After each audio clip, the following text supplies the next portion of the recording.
북한과 러시아의 무기 거래 정황이 잇따라 드러나고 있는 가운데 한국 외교부의 박진 장관은 주요 군사 기술을 북한에 넘길 가능성에 대한 우려와 경고의 메시지를 러시아에 전했다고 밝혔습니다.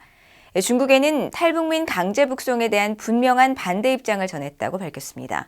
허무호 기자가 보도합니다.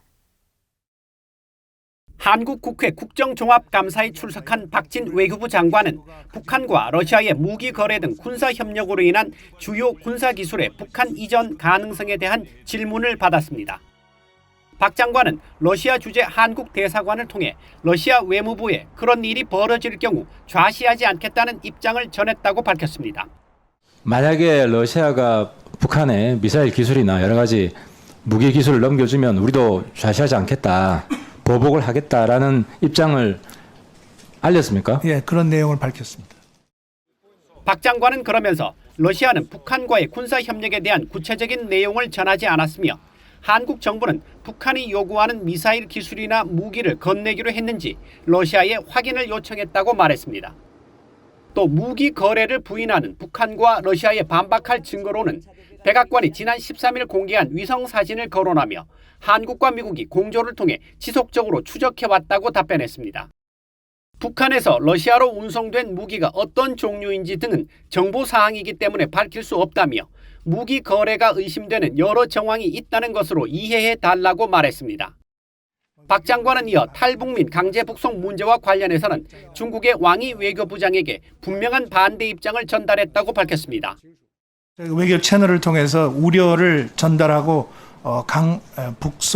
탈북민들이 강제 북송되어서는 안 된다는 점을 분명히 하고 있습니다. 저도 또 제 카운터파트인 왕이 중국 외교부장에게 그 뜻을 전달했습니다. 박 장관은 그러나 왕이 부장으로부터 아직 반응을 받지 못했다고 말하고 이어 중국의 탈북민 강제 북송 추가 준비 보도에 대해선 중국 측과 지속적으로 외교 채널을 통해 문제를 제기하면서 협의하고 있다고 밝혔습니다. 또 왕이 부장관은 근시일 내 만날 가능성이 있기 때문에 해당 문제를 다시 확인하겠다고 밝혔습니다.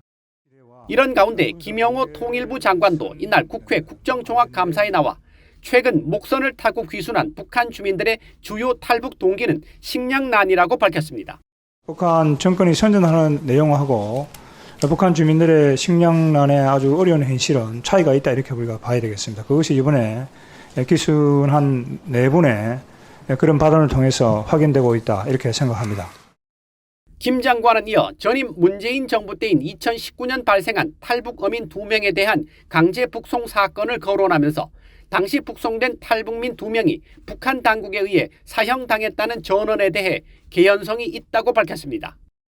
그러면서 윤석열 정부는 탈북민 전원 수용 원칙을 밝히고 있으며 그런 입장이 북한 주민에게도 알려지고 있다고 판단한다고 강조했습니다.